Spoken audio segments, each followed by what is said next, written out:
এক ম্যাচ বিরতি দিয়ে আবারও এমএলএসে জোড়া গোল করেছেন মেসি। জোড়া গোলে ইন্টার মায়ামিকে 5-1 ব্যবধানে জেতানোর পথে রোনালদোর রেকর্ডও ভেঙেছেন আর্জেন্টাইন মহাতারকা। মেজর লিগ সকারে টানা 5 ম্যাচে জোড়া গোলের পর 6 নম্বর ম্যাচে গোলহীন ছিলেন লিওনেল মেসি। সিনসিনাটির বিপক্ষে আর্জেন্টাইন মহাতারকার গোল না করার ম্যাচে হেরেছিল ইন্টার মায়ামিও। এক ম্যাচ বিরতি দিয়ে আজ রোববার আবারও জোড়া গোল করেছেন মেসি।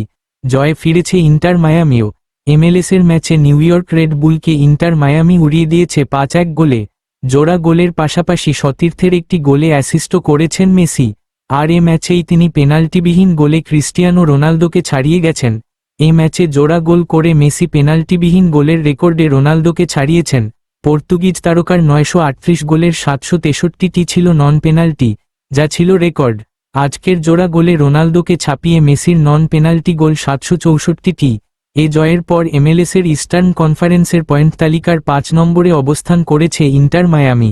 21 ম্যাচে মেসিদের পয়েন্ট 12 জয়, 5 ড্র ও 4 হারে 41। তবে পয়েন্ট তালিকার ওপরে থাকা 4 দলই মায়ামির চেয়ে 3টি করে ম্যাচ বেশি খেলেছে। 24 ম্যাচে 47 পয়েন্ট নিয়ে সবার ওপরে ন্যাশভিল। ধন্যবাদ ভিডিওটা শেষ পর্যন্ত দেখার জন্য। লাইক, কমেন্ট আর শেয়ার করতে ভুলবেন না। সাবস্ক্রাইব করে আমাদের সাথে থাকুন। কেমন লাগলো জানাবেন নিচে।